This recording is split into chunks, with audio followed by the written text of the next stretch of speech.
Welcome to another episode of the People's Podcast. I'm joined today by Representative Brian Shoup. Thanks so much for coming on. Yeah, thank you for having us. Tell us a little bit about yourself. How'd you get involved in politics, and what drove you to run for office? And I think at my heart, I'm an entrepreneur. I view myself as an innovator. I'm a small business owner. So my wife and I own a dog pet resort, overnight daycare and boutique in Milford, and we just finished rehabilitating a building. And I also started Milford Live, which was a digital newspaper for my hometown in 2010. So I'm always looking for ways to make things better by using innovation, by using entrepreneurism. And that's one of the reasons I got into politics. So through my newspaper, I got to interview the mayor of Milford. I got to interview the city manager, a lot of the people on the ground level, and start to see the real inner workings of what was going on in our hometown. Through that, I started to see some of the challenges that we had, but also some of the opportunities, and thought that there was just a better way to get things done, and had a lot of individuals, since I was out in the community a lot, asking me to run for office. So that's how I originally got started. I ran for city council in Milford. I was there for a year. Had a lot of people ask me to become mayor, so I ran and was elected in 2014. And through that work, worked with a lot of private and public businesses, including Bay Health, to help build the Bay Health Sussex campus, create a downtown development district, and work on our infrastructure as well as our rental codes. And then when Harvey Kenton, which was the representative for the 36th district, decided to retire from the General Assembly, I decided to run for there as well. So for me, politics is all about how we can help our neighbors on the street level, and how we can infuse innovation and entrepreneurism in a way that makes it best for everyone. that's awesome.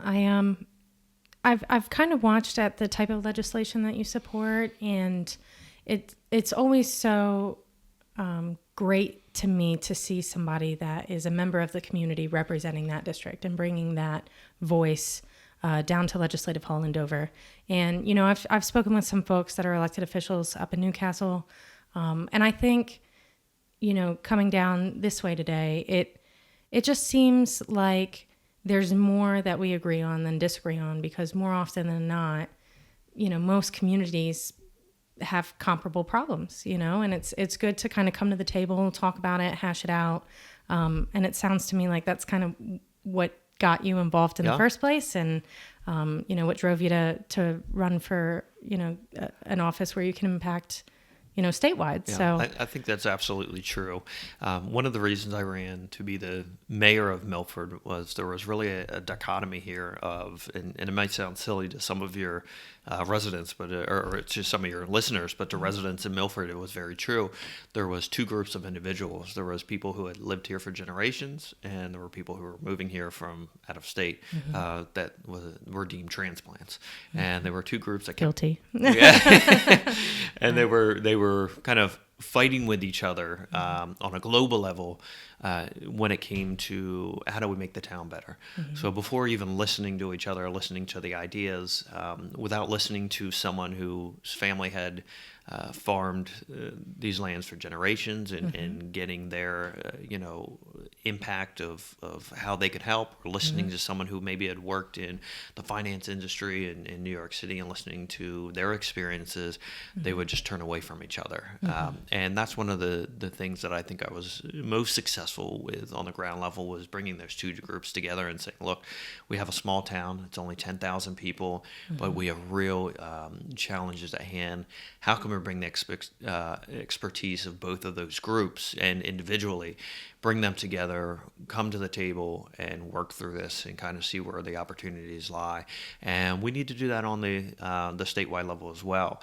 The great thing about being the mayor of Milford is there was no political parties. There was no Republican, there was no Democrat. It really was, who needs to be at the table, who has faced these challenges in real time, and how can we use their specialties to move us forward. And I feel like we're at a turning point right now in politics, not only nationwide, but in Delaware, where we can say, okay, I understand that you're a registered Republican, I understand you're a registered Democrat, but who are the experts at this, and who are the people on the street level facing these challenges, and how can we come together, discuss those challenges, create community-driven solutions, and start to move forward in places where we haven't moved forward in decades. And I think that's so important that it's community-driven solutions. Correct. You know, that is I think what separates, more so than party affiliation. I think that's what separates a good elected official from somebody that maybe shouldn't necessarily hold public office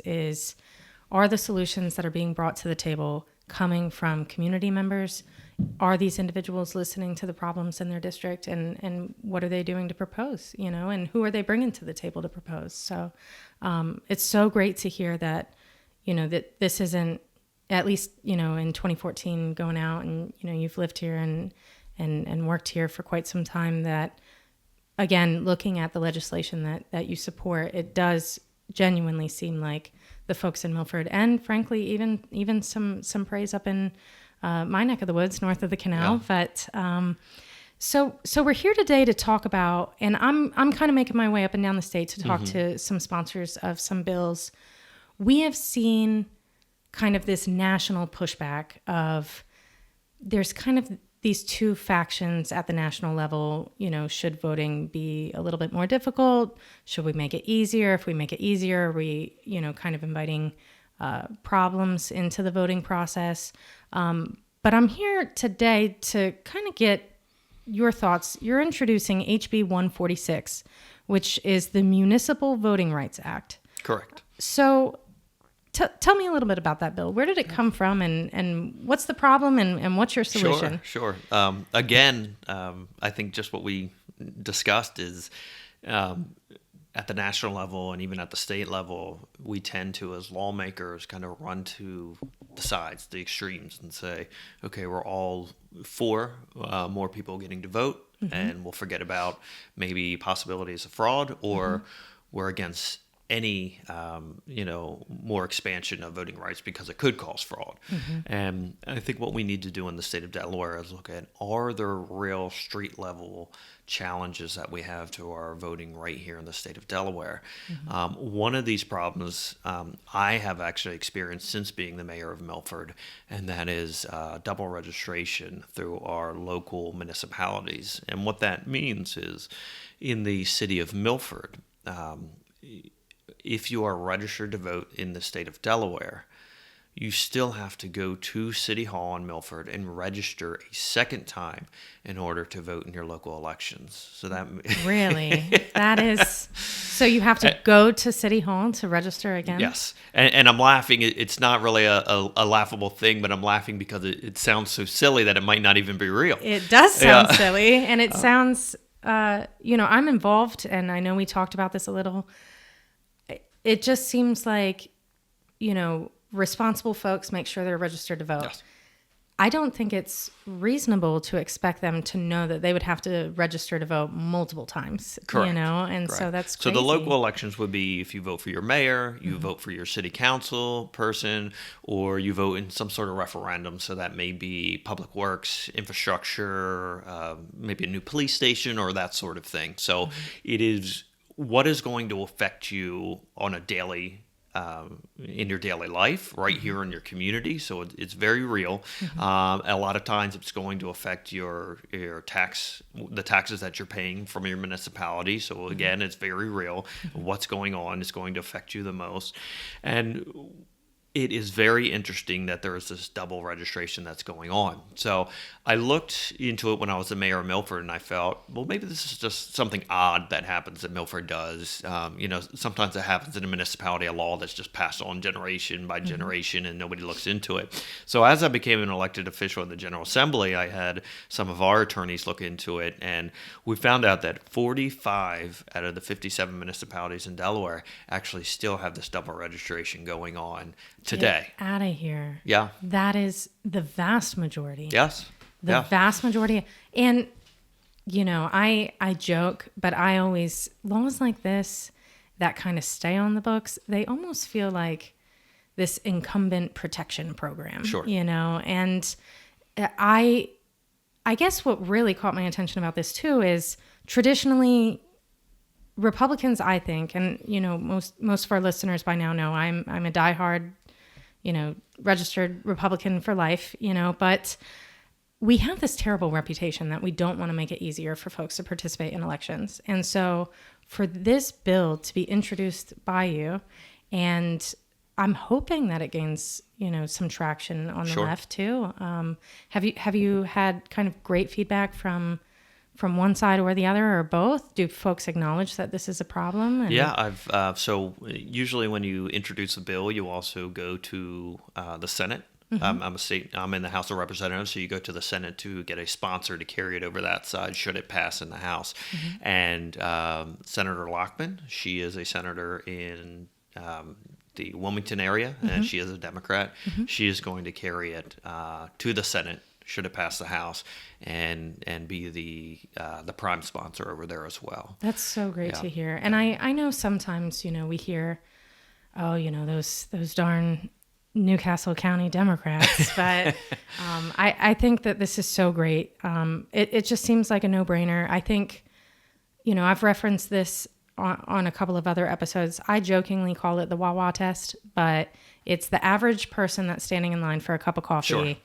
Do they know this problem exists, and it's like maybe they don't if they have never participated in Sure. a municipal election. So maybe their friend or somebody that they know, or there's a tax increase or something, and they want to go and participate at the local level because Yeah. we're Republicans. The more local the government, the better, right? Sure. So they go and they're trying to vote in this election, and as it stands, are they just turned away? So I have individuals, even now that I'm not mayor, but I am state representative, that will come to me every single election, every single referendum that goes on in the city of Milford, and they will call me, and this will be dozens of people call me or email me and say, I don't understand why I've been turned away at the local election this year because I'm registered to vote in the state of Delaware. And So they are turned yes, away. so they're just turned Wow. away. They take their name and information and say you can vote in the next election when it comes up, which I'm sure is very frustrating. Yeah. The great thing about this bill is there's a couple different layers. The first is that they do have to be registered through the state of Delaware. So they've already gone to the state of Delaware, proved their identity, proved that they meet all the requirements, that they're 18 years old, they're a U.S. citizen, and all of those requirements. So they've already been checked that they're legally allowed to vote in the state of Delaware. The second part is that municipalities under this bill will be able to keep their unique criteria. So, for example, the city of Milford not only allows residents of the city of Milford to vote in their elections, but they allow business owners that their businesses own land in the city of Milford. They will still be able to allow that group of people to vote. So it allows for local rule. Also in the city of Rehoboth Beach, they allow residents, but they also allow people who may own property, who do own property in Rehoboth Beach area, but their first residence is out of state because they own property there to vote in their local municipal elections. They will be able to still vote in those local elections. So it allows for local rule while still allowing people who have registered with the state of Delaware and live within those boundaries to vote as well. So we've worked with the local municipalities to understand what their challenges are on the ground as well, and not just taken a stand and said, well, this needs to change. So I think that's very important when you're creating any piece of legislation, and maybe that's the journalist that comes out in me. I've been a journalist for 11 years now, and understanding that there is more than just one side to an issue, and working with everyone who's involved, or at least as many people as you can get to that are involved with a specific subject. So there are many towns that are on board with this that say we really enjoy the fact that you're protecting our local rule, at the same time allowing individuals the opportunity to vote without having to come into City Hall when they a lot of times just don't know that they have to register a second time.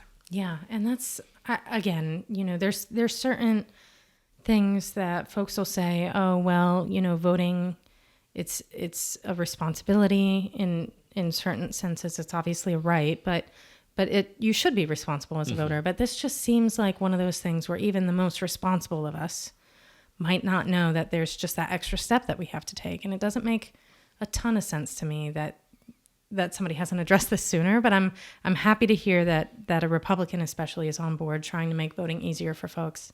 And again, still protecting kind of that local control of what that process looks like once a voter is, at the polling location. I think there's there's an assumption that once you've registered in the state of Delaware, just like with voting for school board, that you're able to vote in the school board elections, even though they don't match up with the same districts as your senatorial and your House of Representatives elections.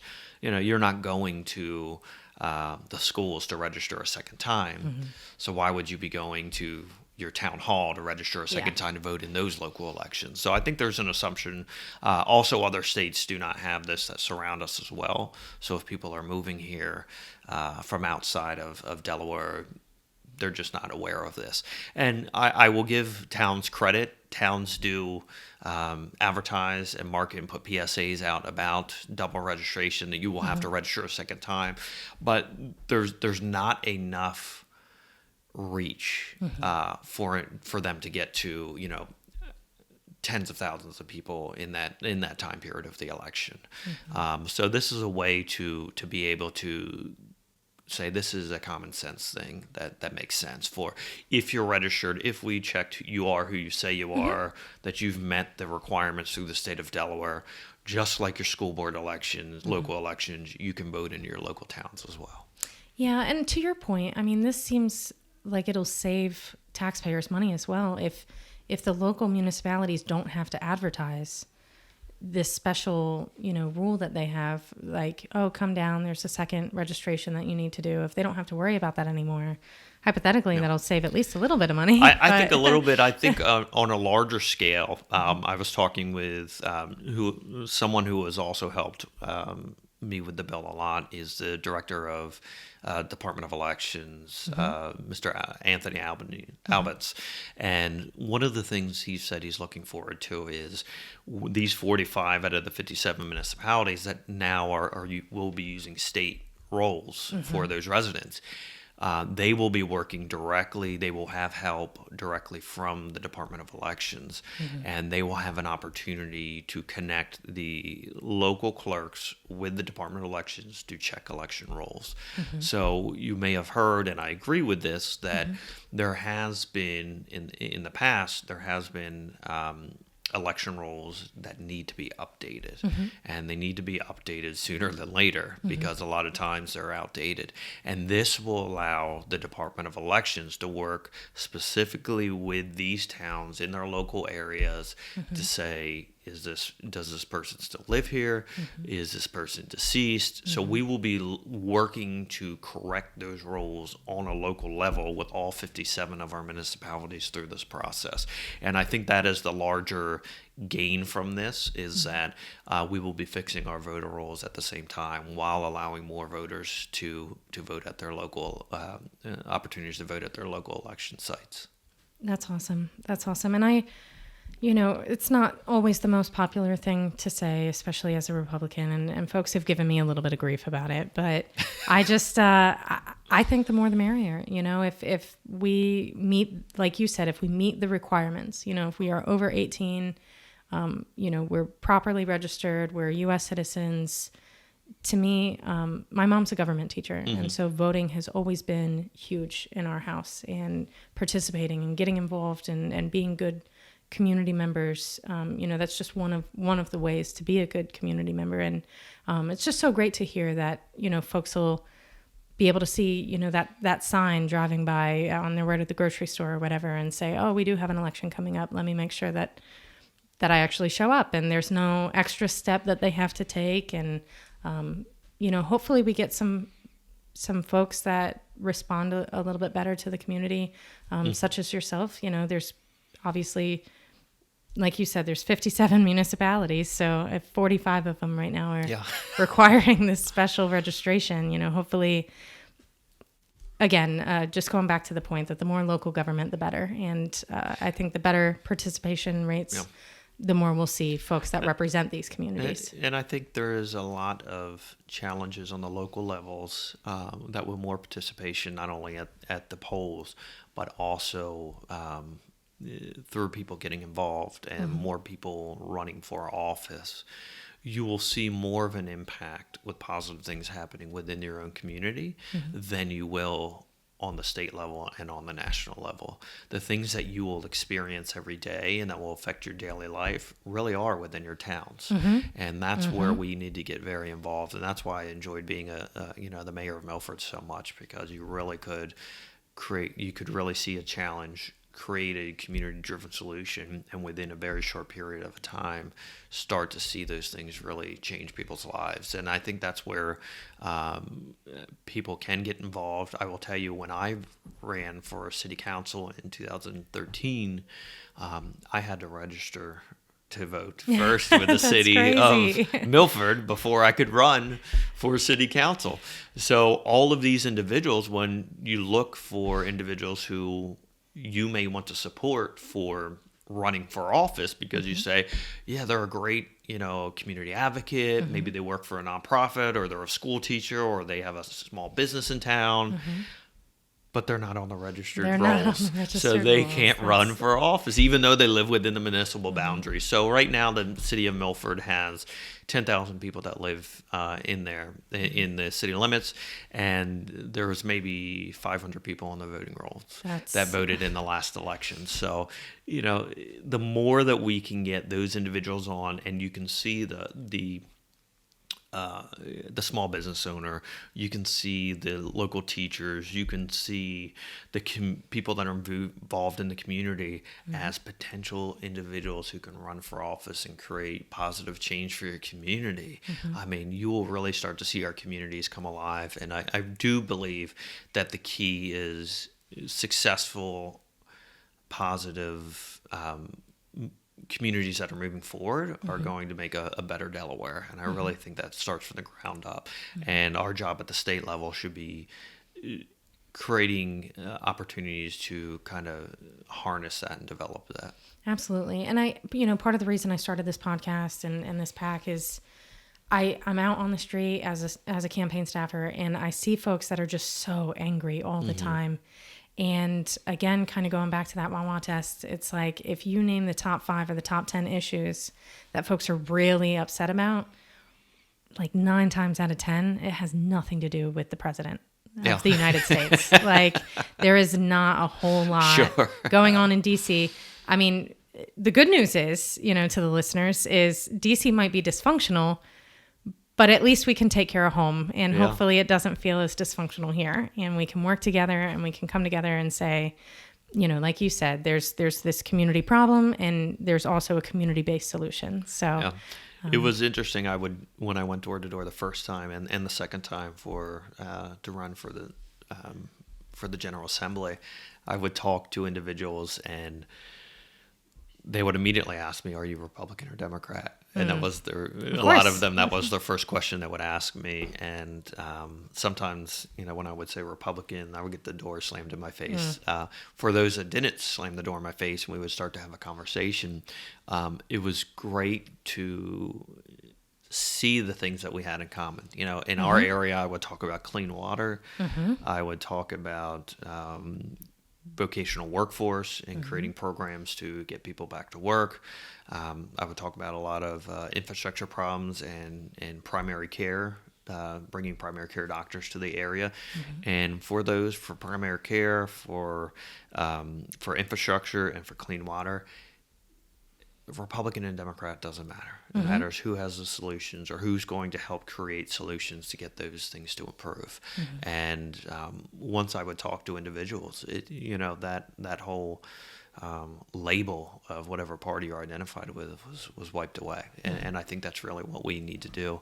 I do have another bill, interesting enough, that aims to remove Republican and Democrat titles from the website of the General Assembly, legis.delaware.gov.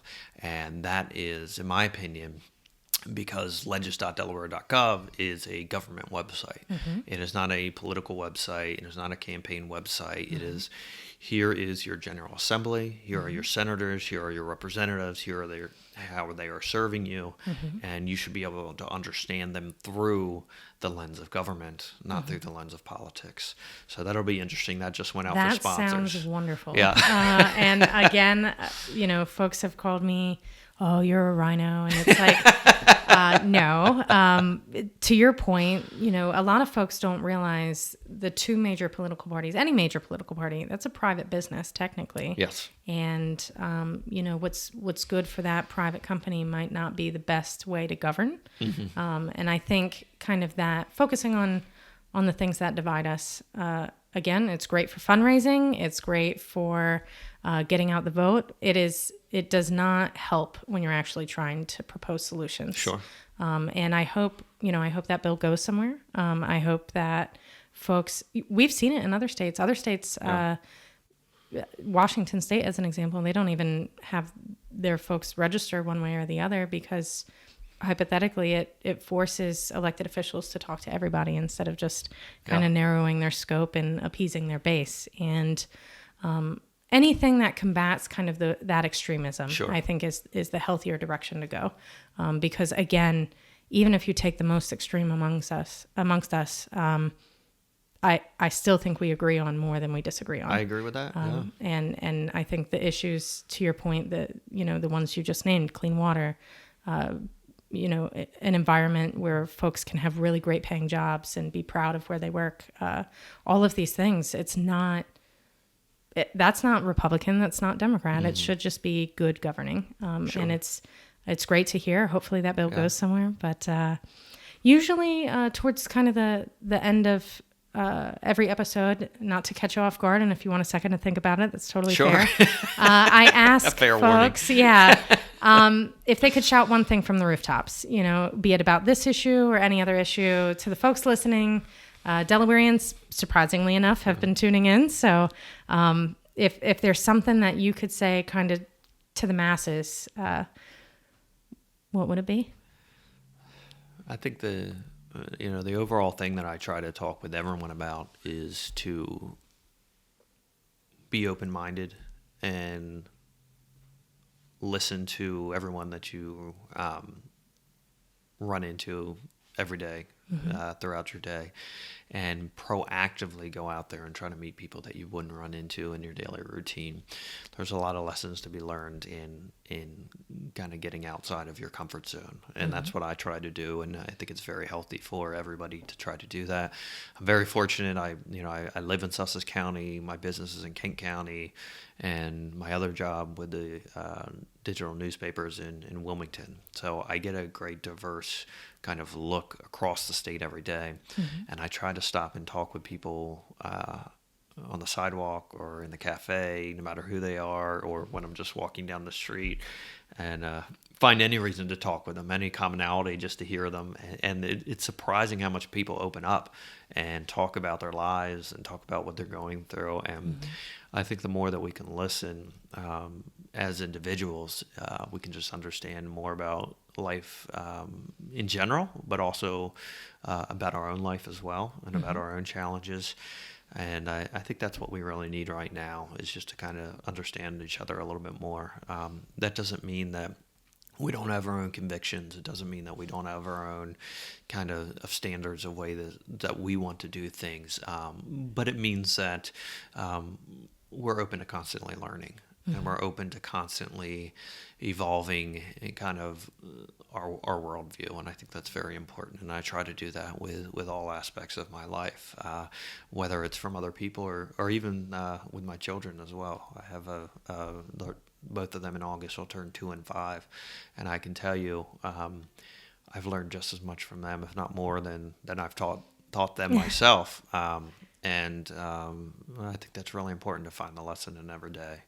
And I hope that, that's what I would shout from the rooftop, is go out there and try to learn something new every day and try to grow from it. Well, that's awesome. Well, thank you so much for coming on. Really appreciate you taking the time. Of course. Again, this is HB 146, the Municipal Voting Rights Act. We'll definitely be sharing some more information Thank about you. it. And again, thanks so much. Thank you very much. Yep. Have a great day.